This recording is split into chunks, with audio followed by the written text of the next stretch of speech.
Hi. Hi, hello. It's nice to see Hello. you. It's nice to see you too. How you been? I've been okay. I feel like there's a lot going on, but it's always good to be here to digest some of it and to digest what's been happening with you. So I'm Rebecca Wu. I am the Chief Education Officer and founder of Rooster and Hen Resources, and we're a nonprofit that helps families, kids, and communities navigate grief.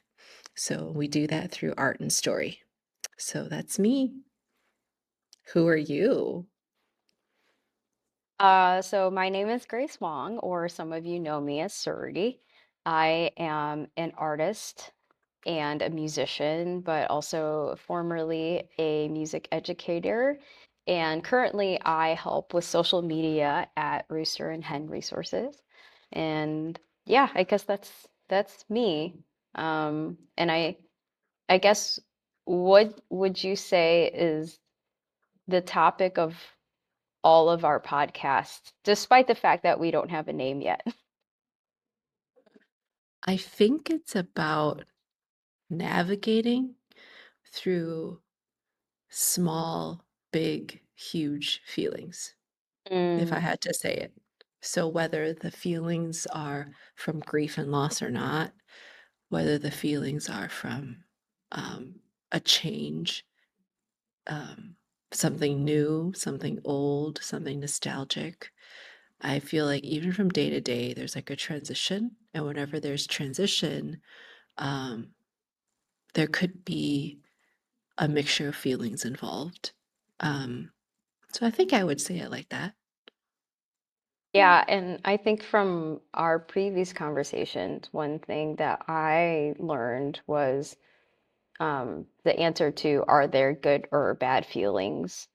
Hmm. Uh, and the answer that you gave me was there are only comfortable and uncomfortable feelings. And that's something that I've been stuck to in my mind, and it's been very helpful for me. I'm glad it was sticky, Grace. Yes, it's very sticky. Very sticky indeed. So I have two kids, one is 10 and one is 12, fifth grade and seventh grade, and talk about transition. So we're in Chicago, and our summer was really short because the school year started earlier than usual. Like growing up in Chicago, school always started after Labor Day, but now it started like mid-August. Yeah. So there's a transition there, right? Like summer's over and school has to start. So, ew. So that's been sort of the vibe at home, like, ugh, school again. Ugh, I have to wake up. So I think there's that transition, but then I think there's also like a little deeper transition for maybe my younger one especially, who's going from fourth grade to fifth grade. So, he can feel a little nervous because fifth grade is a little harder. So he has to say goodbye to his old classmates that he's gotten used to learning with for a whole year. His teacher, the routine, all the things, his desk. Um, Now he has to transition to a new room, a new layout. They're actually going to transition, like going to another room for math and science, which he didn't have to do before. Right. Um, and a totally new teacher. So I feel like there's new things to learn, which could be scary. So in fifth grade, you're a lot more independent in your learning. So he has to stay on top of his homework assignments. He has to remember when they're due. And I think, like, for you and me, it might feel obvious or easy, but like to a kid who's probably been reminded to do things all his life and a second born who has a model to look after, Right. to then go out in the world and have to remember all these things on his own and then pretty much suffer the consequences when he doesn't. And navigate that is sort of a big deal for him. So I think there might be some feelings of anxiety. Like those are the feelings in my house. There's like a loss of summer, no more freedom, and then this onset of too much responsibility. Yeah, responsibility was actually the word that came to mind when you were describing all of that, because I I was able, while you were talking about that experience, to transport myself back to my fifth grade experience. And it's so true. I had to travel to different classrooms for different subjects, science and math being some of them, because previously, you had more of the extracurricular humanities subjects that you would travel for strictly for like art and music class. And then all of a sudden, your main subjects are being spliced into different classrooms, and you have to balance your assignments differently. But Mhm. also, I think there's something about fourth grade to fifth grade where you do transition into being the older kids at your school, right? You're like, there's somehow Yeah. you're responsible for the younger ones and showing them how things are done and how to line up in the hallway. I don't know if people still do that, but those kinds of how to conduct yourself in an assembly process, all those things, and it can feel daunting at the beginning of you're just holding your breath a lot at the beginning of the school year. Mhm. And I still get anxiety at the beginning of school years, which is interesting even as an adult, because I think it's this conditioned sense of new rhythm, new responsibilities. Do you understand what those responsibilities are? And can you master those responsibilities right away? Um, Mhm. and that transition still sticks with me even now in my 30s, my mid 30s. It's really interesting to Well, it note does, that. like also, I feel like just around us, everyone knows that school's starting too. Right. I mean, Exactly. like stores, all of a sudden in the beginning of August, all the school supplies are Yeah. out for you to buy, Right. and you're not even ready.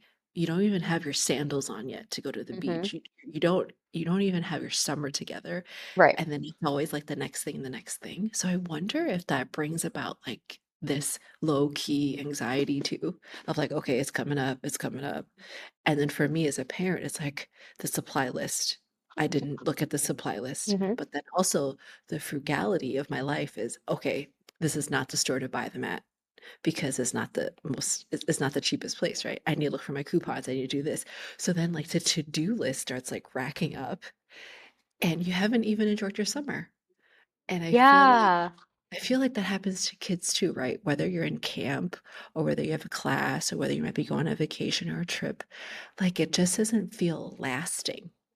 Like the feel good parts, the fun parts doesn't feel lasting because there's always this impending doom, like this impending like weight of your responsibility. And like going back many, many, many years when I was in grade school, I loved supply shopping. Um, because I think every year we would just reuse notebooks and reuse everything.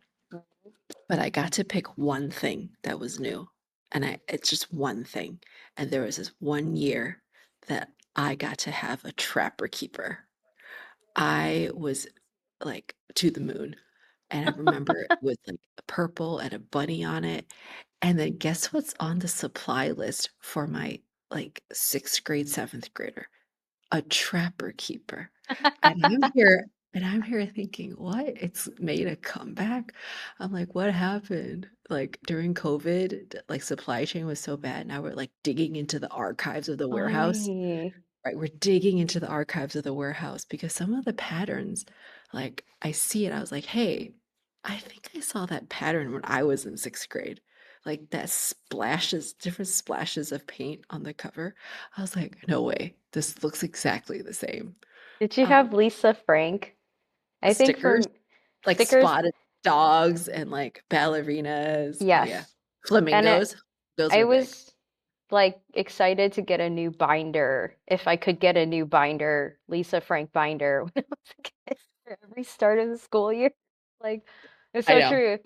It I know. felt fresh. Your crayons felt like they weren't whittled down to little nubs, like we're just Yes. Yes, I'm kinda old, so then when they came out with metallic crayons, I, like, Metallic bet crayons. like silver and gold, and it came in That's a 64 right. pack with a sharpener in the back. I went nuts. I, like, begged and begged and begged if I could have one of those. I will forego a new binder. I will forego new folder. Forego everything if I can have a fresh box of That's an artsy crayons. kid. You were artsy Yes, so I was early artsy on. from the beginning. It was very apparent, I'm pretty sure, to all the adults around me. Um, Um, yeah, I mean, that's I a lot of transition because that is a lot. That is a summer lot. has to end, and it's sad here too sometimes because Chicago, you do experience 4 Yeah, seasons, but and it gets fall is colder. short. Fall is a very short season in Chicago. It just quickly goes to winter, the leaves all fall off, and it starts freezing. So you don't have time to acclimate.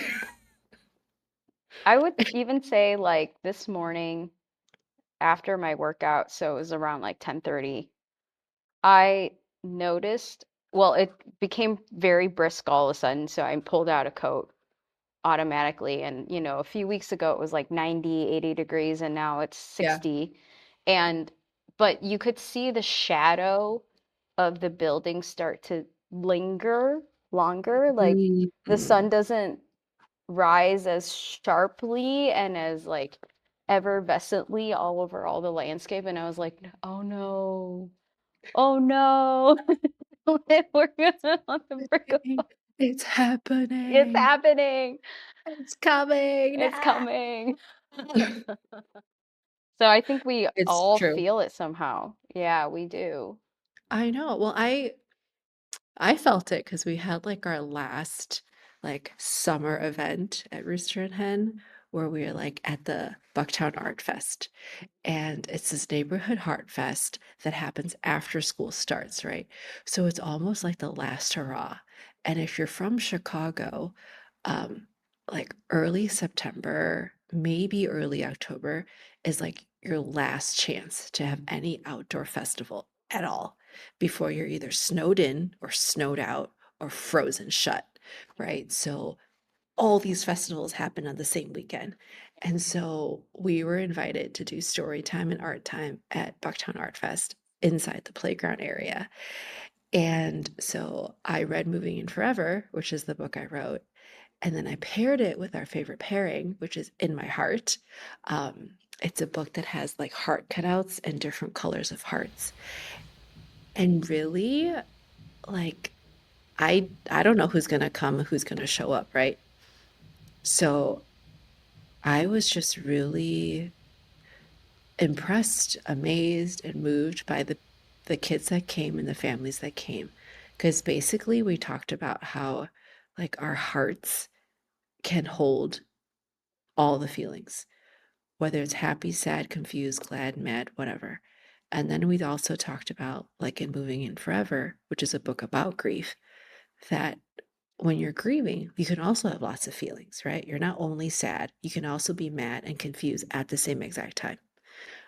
So we did this art project where we blended colors together and like this no mess tie dye like experience, which I feel like parents did not believe it could be possible that tie dye could be not sloppy and tie dye could be like not messy. So I brought one to show you. Are you ready? Yeah, yeah, I'm Okay. definitely ready. So it looks like this. I Isn't it love the pretty? star like windmill patterns are amazing, kaleidoscopy. Yes, I'm gonna cover my face. Do you see all the colors? So And what I I'm love that it's showing you you've with got like several colors at a time. yes. So for those people who are only listening and not viewing, I'm basically holding up like a cotton piece of fabric, a hanky, where like you see almost like fireworks, circular firework patterns of like blended, almost like vibrant watercolors. So to like do this, it's very straightforward, but you wouldn't expect it. So the materials you need is like a cotton something, right? Whether it's a hanky or like a tea towel, whatever you have. or even a shirt, and you take like a cup or a tin can and you wrap the shirt around the can with a rubber band and you start drawing on it with like Sharpies or permanent markers, which I know to many parents, it's like a nightmare to give your child a permanent marker. But because we were leaning in the park, the parents didn't mind. But it's because of the way that the colors start to blend that we have to use Sharpies or permanent markers because we drop rubbing alcohol onto it. So it's almost like you have your drawing and you drop, drop, drip, drip, drop, drop, drip, drip, drop, drop, and the alcohol starts spreading the colors of your design. And because we're wrapping it around a tin can or a cup, that's why it's like round. So basically you start seeing the spread. And so when we start like looking at like this piece of fabric as like a metaphor for our hearts or for our feelings, and then each color being a different feeling, like in my heart book, the author used yellow for bright and happy, but you don't have to choose yellow for bright and happy, right? Like my bright and happy happens to be orange. So then you can see that in our hearts, actually, all the colors of our feelings blend together because that's how it is. It's not like you time how long I'm happy. I'm going to be happy from 2:05 to 2:10 today. And then after that, I'm going to be mad. And after that, I'm going to be sad. But it just all blends together. And I think after like the like ooh and ahs of this happening, a lot of the adults started like doing it for themselves, which is awesome. And they started like sharing about like what was really going on inside their heart. And I thought that that was such a profound way to kind of transition from summer to fall, whether you talk about the seasons, literally, or the seasons in your life, or the seasons in your heart, whatever you call it. Like there is a transition and there's some sort of change. And some of the parents started rereading the books that I already read to their kids. And it was just such an open place for connection and for community to just come. And it reminded me that what we need to do is just be available, like to be there. Like there was no sign up sheet, there's no registration.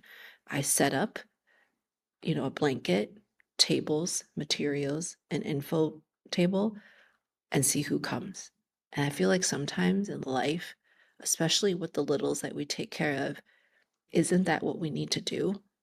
Like be available, be somewhat prepared, right? Somewhat equipped, and then just take them as they come. So I thought that was just a magical time to close out the summer, at least for Rooster and Hen, because we don't have any other summer event. Because it's fall, it's no longer warm. But you also have events coming up.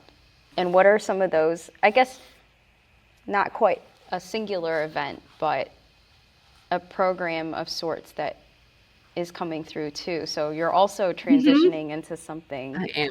exciting whilst this part is coming to, a soft close. Yeah, so I was just telling the parents that would come in, like if you like what you see, if you like what's happening, it's not really about like the art project that you end up getting, right? I mean, that's really cool, that's really fun. It could be pretty, it could be cool looking. But what you're really enjoying and wanting is that bonding time and that process. So then I would tell them about Family Art Club, which is starting this coming Saturday, September 6th, all the way to December 6th. And the Family Art Club is literally like that. You do art as a family. And I think as our kids keep getting older and older, there's less and less opportunity for parents, caregivers, and basically elders to spend time with their kids doing something. And that's really the heart of why we started Family Art Club, to give that chance back. So it's not dropping off, it is about dropping in. And what you get in just experiencing making art, being creative together with your kids and with your family members, um, born or chosen family, without any screens, led by someone with materials all for you, it becomes like another memory that you're creating together where you're solving problems, you're making stuff, you're learning about each other. And really, my hope is that it really strengthens the bond because that's really what communities need. We need stronger bonds in our families so that our communities can be stronger together. Um, and what a better way to do it than to make art that's low stakes. You can't make it any wrong way. And really, you're just enjoying the process. So that's what Family Art Club is. Saturday mornings, an hour together. I teach it twice, 9:30 and 10:45 at Holstein Park in Logan Square. So very community driven, very family oriented. And then the other catch that makes it different is that it's multi-age. So your kids could be any age and all the siblings can come. So it's not age exclusive in any way, because I do feel that even as a parent myself, you don't have like parent and kid stuff after your kid turns 4. There's nothing available at the park that is like that. Yeah, Or starting age 5, you start dropping them off, right, or you start doing things on your own right. as an adult. And then that period of time till maybe they're teenagers, or maybe you go to a like an adult only like art class or like pickleball club, there's nothing there for the family anymore. Hmm. Um, and I think that's a gap. And I think, we're all about filling gaps, right? But I know that we want that time. But as a busy parent myself, we don't always know what to do with that time. Right. So if I can just show up, not prepare anything, and enjoy an hour with my kids of making stuff, dude, I'm in. Yeah, right. And you don't have to juggle 5 routines, right? Like you're not dropping off one kid and then dropping off the next somewhere else at a different activity, and parents don't have to split their time between several different kids and options and opportunities. Hmm. So, um, and I think it is so true that it it's amazing to have a space where you do spend that hour that is low prep time weekly. That is a cumulative sort of family time, because I think back in the day, for instance, I think the closest thing that I have is maybe dinner time, Hmm. but eventually even family dinner time kind of dissipated because, you know, I had piano lessons till 7 o'clock at night, and then I would have to come home and, like my brother would have had other activities, and then we were all doing homework and then juggling eating on top of the homework, and dad could have gotten home at some other time as well. So then over that period of time, we were just not doing family dinner except designating one weekend day once a month to like make it happen or something like that. And Hmm. so to have something in your routine every weekend to say, no, this is our time together is, I think, significant for a lot of families. And I think the fact that you also emphasize you can have chosen family, or it could be, a relative that's not your parent per se, or grandparents are allowed to be there. Hmm. Those kinds of things. Like, I think that's also helpful for folks to know, it doesn't have to look a certain way. Um, Yeah. And I think it helps with scheduling too. Like we've had some of our family art club fams, like the parents have to go on a trip. So the grandparents take the kids and they come in. And then we have uncle visiting from another city and then he comes in. So everyone is literally welcome. And I think the joy I get out of it is that some families are surprised at like either how well they work together or how unwell they work together Hmm. when they have to do a project. Um, but it's all learning, right? It's all learning about each other, and it's low stakes. And I think one area too that makes multi-age, I think, an asset is that you get to see other families and other stages, whether Mm. it's like a stage before you that you've already surpassed, or whether it's an age and stage that you're looking forward to. And one example is we were making pastel art into mountains and making landscapes, and it was time to mount the artwork onto paper. So you have like a frame and a border. And there was a family of five, and the three kids all wanted different colors. And then the family had created a big landscape together, right? That's part of the lesson that day, where you make the mountains together and you climb mountains together. Um, and so we have one that wanted pink, one that wanted green, and one that wanted blue. And then there's another family who was just mom and son, the son older than any of the three kids. And she came over during the meltdown of these kids and just said, hey, you know what? Me and my son are going to use two colors. Here's how we're going to do it. The first one's going to be a smaller border, and the second one's going to have glitter, and that's going to be the bigger border. And then she goes, just a thought. And then she just left the idea on the table. And then lo and behold, that family came with the tricolor border.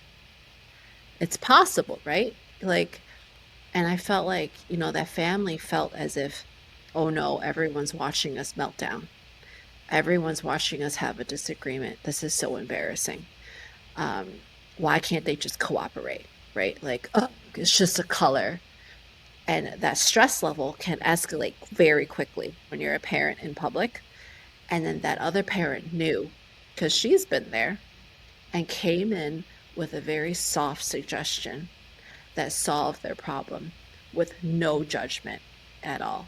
And I had Hmm. them come up to me and go, I'm so sorry. I'm like, there's nothing to apologize for. Yeah. This is how families are. This is family. Yeah, And this is real. everyone here, yeah, this is real, and everyone's been there. Or everyone's gonna get there at some point, some in some circumstance, right? So it was it was very encouraging to see. And I think even though everyone lived in the same neighborhood and community, most of the time you're segregated and separated by the age of your kids. So usually you would never be in a class together because the ages are so different. But because of that, and that's how life works outside of school and outside of classes anyway. You live as a multi-age family. You live in a multi-age like household. You are multi-aged across the community and society. So how do we function and relate to each other, connect with each other in that way? Because that's naturally what we do. While like school is easier to manage when you keep like ages together, there's also this missing piece, right? Where we learn up and we learn down. You learn from the grandparents, but you also learn from the grandchildren. Um, and I think that mimics life more than if we focused on exactly what one age group can and cannot do. So for my part, it's work on differentiating or creating the art project that is accessible to all kids, and creating materials that are safe for all kids, or letting the parents know how to do it. And I think one other thing is like what I found is like sometimes as teacher people, you're an educator too, like as teacher people, we might be used to working with lots of kids at the same time, Hmm. and we see lots of kids.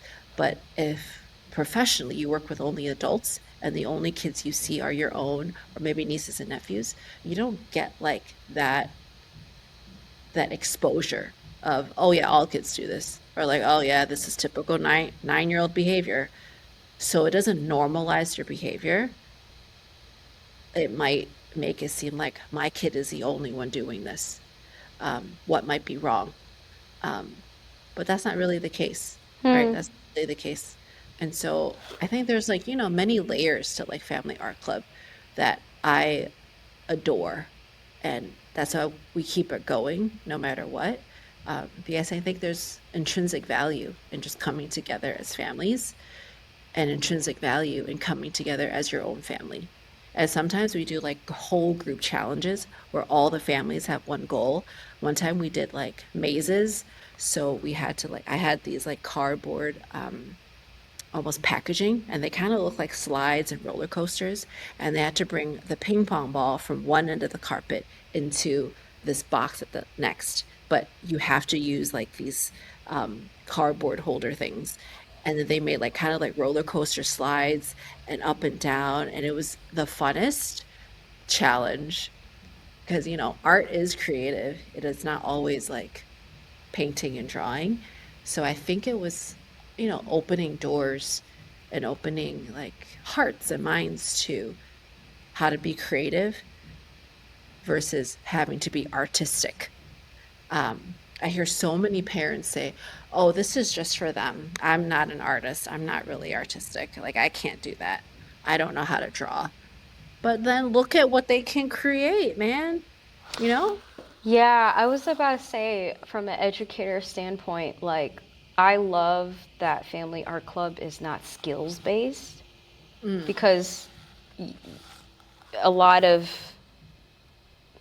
music participation, sort of lessons or choir activities, it's distinguished out of how good you are at something, how trained mm, you are at something. And so, mm-hmm, yeah, you might have a multi-age scenario, but it's one, a competitive environment, but two, it's not, you want Family Art Club to be a judgment-free zone mm-hmm, mm-hmm. and to create the ability for labels to be broken. And I love that parents themselves are coming out of that label and saying, if they've heard their whole life that they weren't artsy enough or creative enough, it's like one of the fastest ways to break down that identity marker, a Mm-hmm. false identity marker, and to say, no, you are. And I love the educational exploration, like identity as a unit, family unit, identity as an individual, and then, the coming together for a common cause, common goal thing is just so helpful. Like, how many times do you have that kind of team building happening in an creative artistic setting? Is I also think that can be rare as well when I Mm-hmm. think about it.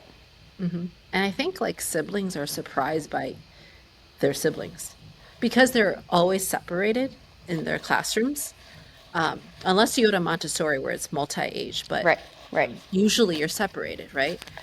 And then if you have multiple children across grades, then they might be even separated by a building when they go Yeah. to schools or different schools, right? So I feel like sometimes older siblings might like underestimate their younger siblings and what they're capable of. And then younger siblings might, admire their older siblings so much that they don't recognize their very own potential either. Mm, They always follow the lead, and then the older one always take the lead. But in art, especially the art that we do, which is process art, like meaning there's no specific outcome. You're really there to enjoy and experience the creative process. And a lot of times it could look abstract at the end, right? So there really is very little you can critique and rubric on, you know, because there's no set result. Like I don't put up an example out there and say it has to look like this. right. Fact, like in the beginning, there's always like five rules, and one of them being, does yours have to look like Mr. Becca's? No, it doesn't. Does yours need to look like the other neighbors? No, it doesn't. What does it need to look like? And then all the kids say, my own. So that is like a huge celebration too, because I think we all have it in us to create unique things and be happy with it because we created it and because we enjoyed that process. But like somewhere down the line, whether it's school, whether it's work, whether it's life, especially in adults, we feel the need to perfect something and to make it look like some sort of standard. So if we don't excel at it, we're not going to do it. If we can't excel at it and make it look realistic, that's not really that good. Um, so we've lost that somewhere along the way as we get older. Mm-hmm. And I notice that especially when I give a blank canvas and some materials to a young child versus a blank canvas, same materials to an adult, and the young child is going at it like fully like expressive, no limitations, and the adult is hesitant. Should I use this color? Should I use that color? What are we painting? What should I paint? Should I use this much? Should I use that much? So like there's a lot of all restrictions that we place on ourselves when really I think the best part of making art is how free it is and how much you can reflect and express from it. Um, and I also think like because Rooster and Hen is all about accessibility, we want things to feel relatable and accessible. That's also Family Art Club. Like a family art club costs a lot to host and to facilitate because you can have a family of four or six, a family of two that needs the art materials. Um, but the cost is $20 to $30 a class for your entire family. So it makes it like less than pizza night, you know? Hmm. So I feel like it makes it affordable and accessible enough that if you try it, you know, and you love it, the heart is that you do it at home, right? You can do this at home. You can try it again. You can come every week, but then you look at that time together as like a very sacred, special time, and that can apply in other areas of your life. Um, and you get to like see each other in another light that you don't normally get to. Um, so, one, I'm really proud of Family Art Club for being unique in that way. And the other thing is, I'm really proud of the kids um, and how they're vulnerable, they take risk. And I'm so proud of the parents and the adults for tapping back into that creative artistic side.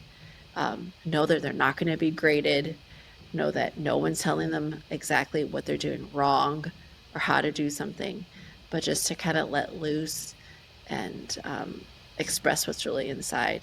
So I'm so looking forward to fall in that way, even though I miss summer. Like I'm really looking forward to fall because of Family Art Club. That's so great. Thanks. That I'm it, not gonna like tell you what it is, but on our Instagram, every like Friday or Saturday morning, I like drop little hints on like, ooh, we're using tin cans and glue sticks. What do you think we're gonna make? And then like I see if you can guess, and then later on I reveal to you what we make. So like I like that mystery and that surprise.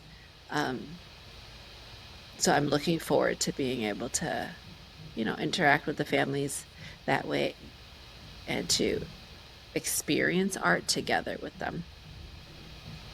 hmm.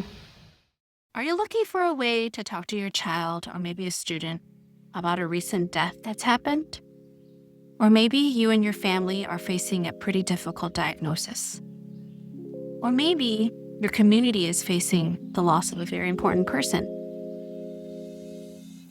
And it's really hard sometimes to know what to say, what to do, and how to have these conversations, especially with young ones.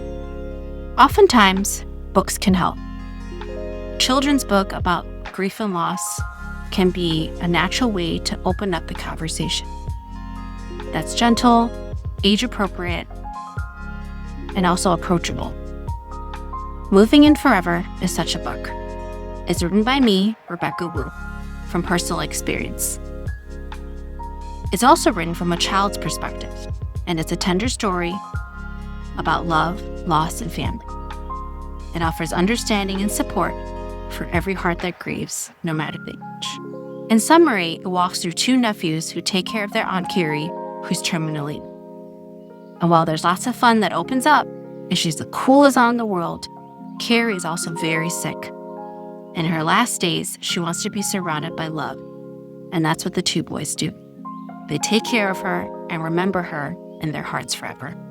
A note to grown-ups is that children don't process death the same way adults do. So it's important to support their feelings appropriately as you read through the book. We have some resources to help on our webpage, movinginforever.com. You'll see some downloadable resources to help support your journey, and also a host of different workshops and seminars and classes that we have. If you keep scrolling down, you'll see a way to meet the author. You can bring me to your classroom, your libraries, and your community. We'll do story time and an art activity. There's also videos of our podcast interview with Dee Dee Jackson Foundation, a stop-motion animation by Bree Reeds, a popular YouTube storyteller, and a bilingual read-aloud that I do in Cantonese and English.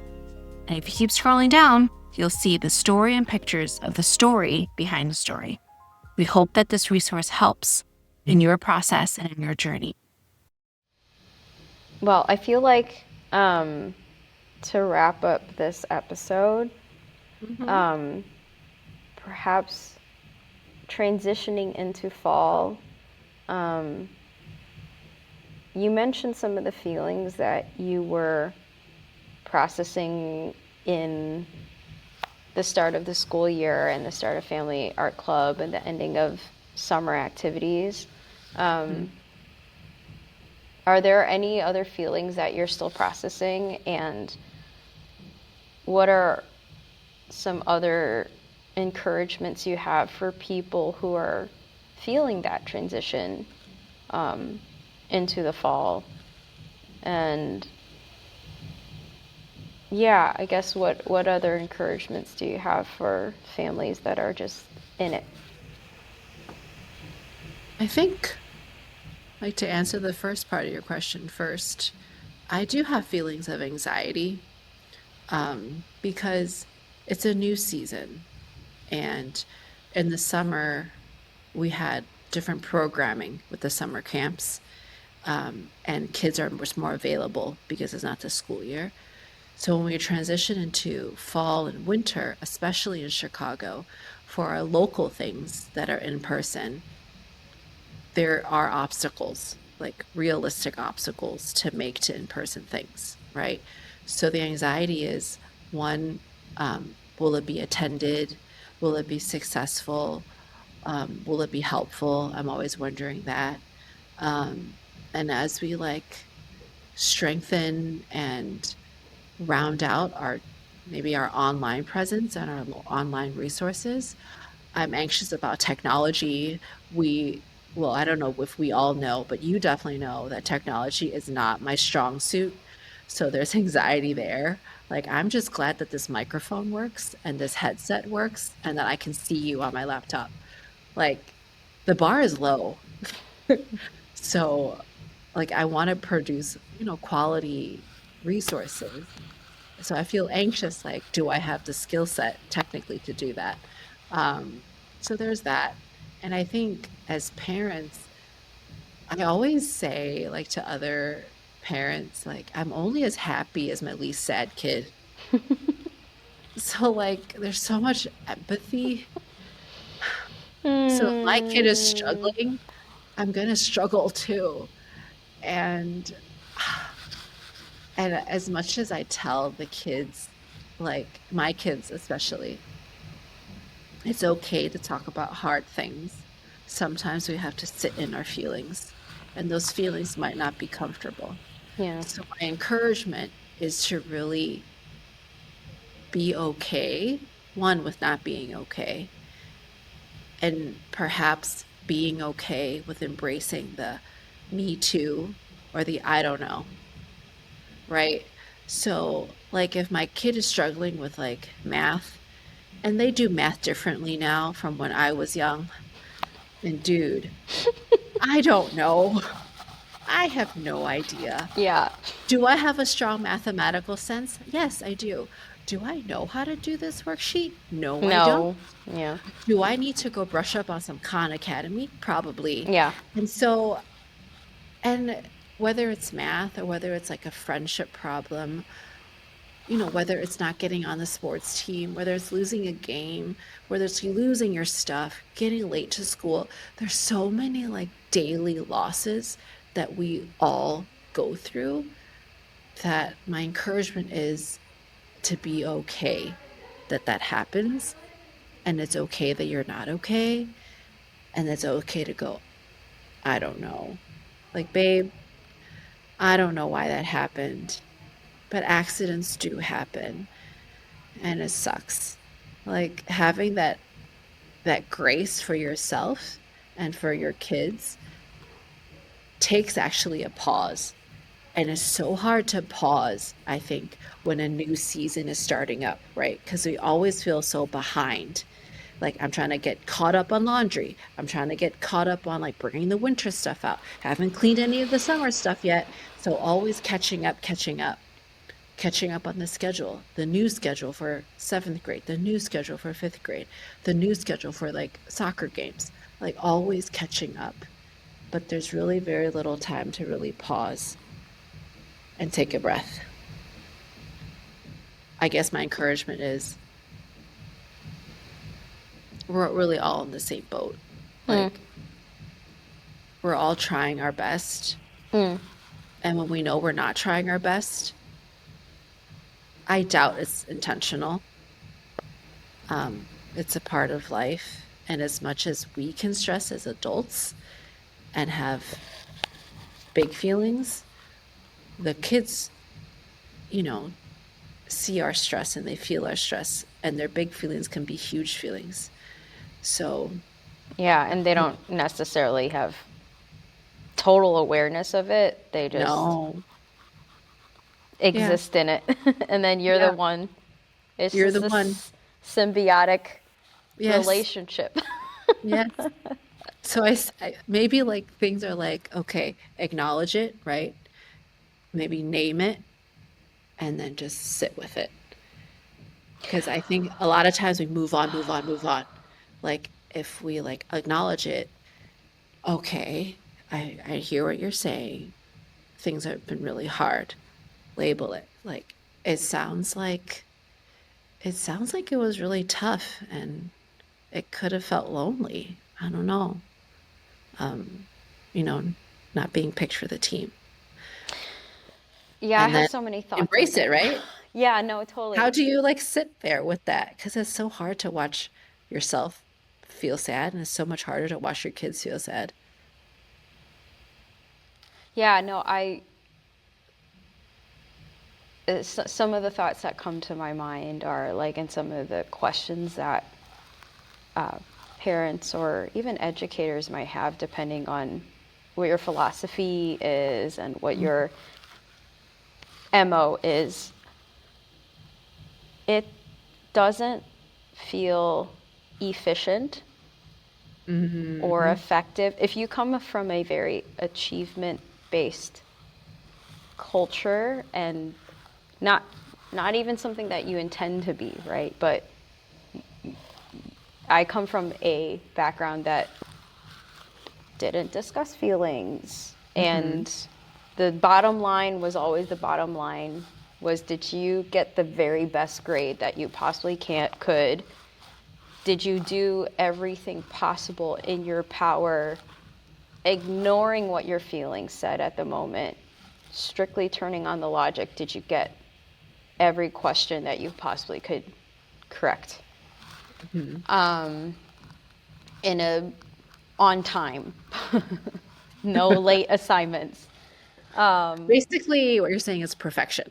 Perfection and performance as really like your consistent performance. So you shut down to get something done, right? And I still operate that way, and I've taken a long time as an educator to slow that roll down.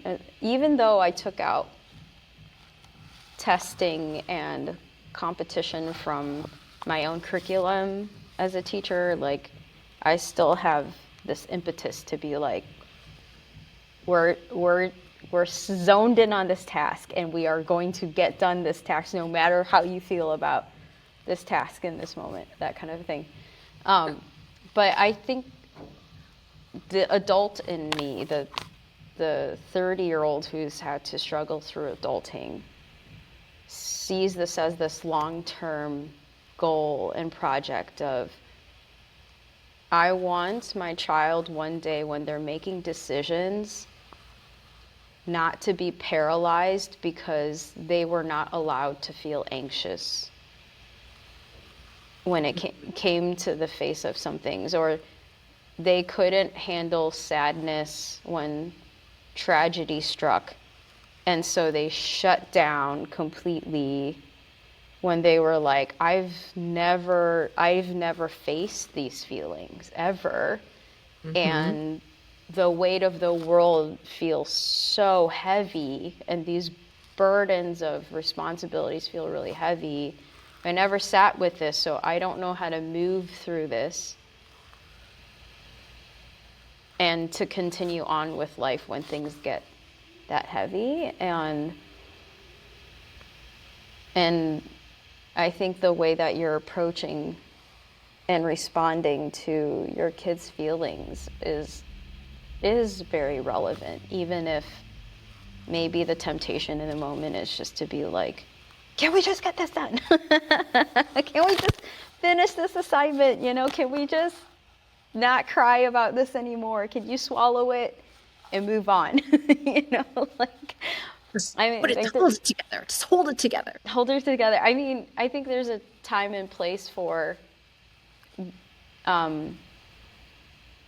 like being like, okay, we have to get this thing done. But I think you and I consistently discuss what that looks like, and so hopefully as families journey with us in our podcast talks, there's more like situation anecdotes where you can be like, did I handle this great? No. Did it? Like, what happened today? Like, how did we deal with this meltdown? How did we get to the decision that we did? How did we make, I can't even use the word compromise because we talked about how compromises don't work, but how did we make this win-win, as much of a win-win scenario as possible? Or did we just vote in this thing? Like, there's just, it's a lot of accommodation, and I salute all the parents out there. I salute all the educators out there. It's like, I'm just trying to hold this little group of humans, this group of little humans together, and myself at the same I'm trying to just hold myself together. What are you Yeah. talking We're just trying to get through the day at this rate. This with assignment. with my own body? Right. But I think, like, as you're saying that, what adults, parents, caregivers, educators, anybody that has to connect and engage and interact with more than themselves just need a lot of grace, right? We need a lot of grace. And grace, haha, and also a pause, because when it gets too much, right? We tend to tell kids, take a breath. Because when you say just relax, they don't know how to do it. No, they don't know what that means. They don't even know they're not relaxed. Right, They're so exactly. pumped up, I don't even know I'm not relaxed. right? Like, let alone this person. Same thing with like adults, take a breath in, smell the roses, blow out the candle. Smell the flowers, blow out the candle. Smell the flowers again, blow out all the candles. And we'd be surprised what oxygen can do for us. And because we got to take that pause, or else we really can't reflect in a non-biased, not hyper-vigilant way, right? And I'm not saying there are not those times when I'm like, get your shoe on right now. We're going to be late. It's not even we're going to be late, Grace. We are We are already already late. late for the doctor. And if we show up any later, we're just gonna have to pay for it without even getting to go. Yeah. Yeah. And sometimes, depending on their age, that's like TMI, that's too much information. Like, what? We pay for the doctor, and then you have a whole nother Right. conversation. Will Right. not lend itself toward getting the shoe on. Yeah. So in a nanosecond, you have to make these micro decisions of what do you say to your child? What is helpful in this situation? What will not traumatize them? And what will not aggravate myself? And I have to go back to like the repair, the reflect and repair, because Mm. there are times when I'm just like, I've talked to my kids and I have this silent motion that I do when they know I am on edge. I go like this.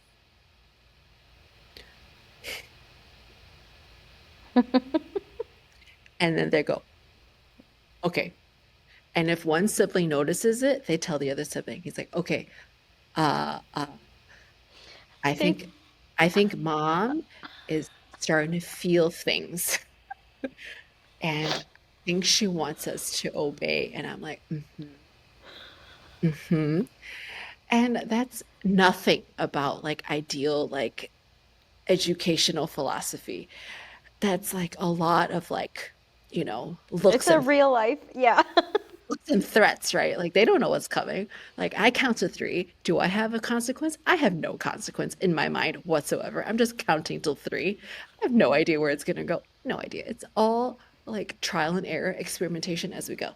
But then afterwards, when I like see like how deflated they are, then I realize, okay, I could have done that better. And so that's like the reflect and repair part, right? It's like when I'm in a state that I can simmer down, calm myself, ground myself, and regulate, then I'm in a better position to regulate with them, right? Because that co-regulation thing. But if I'm not, I can't. So I'm like, okay, guys, I did not like how that went down. And then one time my son would go, tell me about it.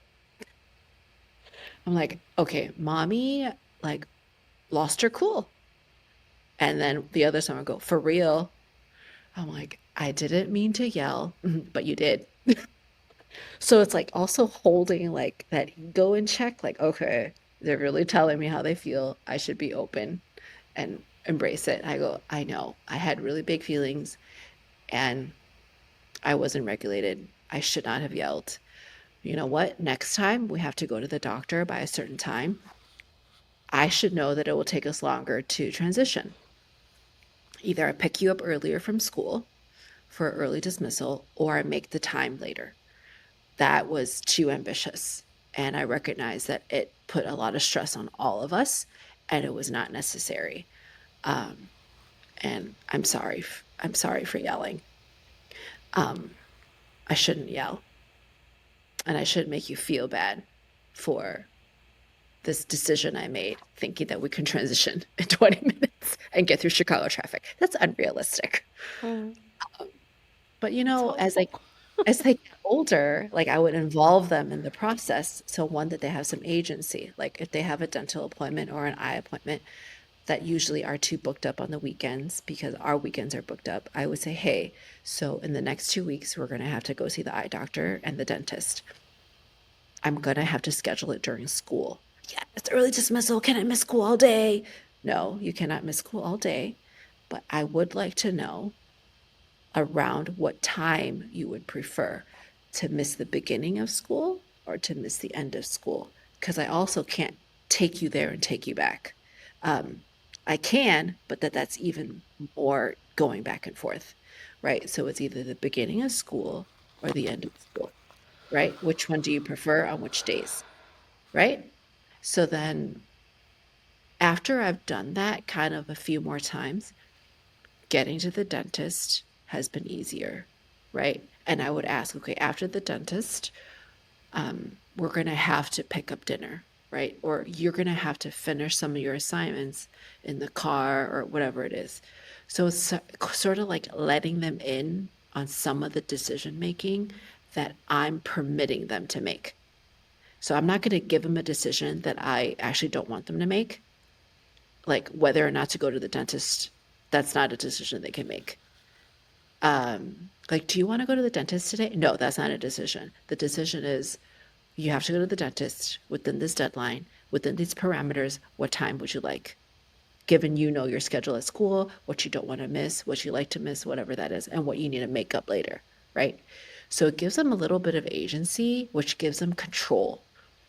And I think as kids, as adults, we forget that as kids have very little control over anything that happens in their lives. And when they have a little sense of control, they feel empowered, a little bit more empowered, like empowered for their destiny in the dentist chair. Also, they feel heard, you know? Totally, totally. Yeah. And sometimes when I can't do it, I literally say, I can't do it. There's only one of me and two of you. So if you both want to go to different places, I can't split myself and the car. I just can't. And I'm just very honest with them. Like, I can't. I wish I can make both of you happy, but I really can't. And I just let it sit there. And I'm usually surprised at the solution that they both come up with. If Mm, I stop, if I do less and I stop, because they're 10 and 12 now, right? Then they're like, okay, well then, mm, why don't we go here because it's on the way, and then next weekend let's go here. mhm. I'm like, great, we can do that. And if I can't, I literally say it. I'm like, next weekend I have an event. I can't do that, but maybe after the event we can go there because it's still open. Um, so it's also a transition from parenting because when they're super little, I make every decision. They might make the decision of what color to wear or what snack they want, but decisions like that they don't get to make because they actually don't understand their own schedule yet. So there's a transition into that too. There's so many transitions, Grace, Constant. as we transition into the close of our episode. Thank you for sharing all of that, as I'm sure a caregiver out there can absolutely relate to that's Really, the what just scenario. happened this morning and what's about to happen in an hour. Never ending story. Just never ends. Yep. Well, I'm sure everyone's going to be excited to come back on to our podcast or listen back onto our podcast in the future just for more tips on how to process life events with their family, with their classrooms if they're educators, and constant transitions. Yes. Constant transitions. Uh, Completely. Thank you everyone for signing on, and we can't wait for our next episode together. Yay. Ciao! To feel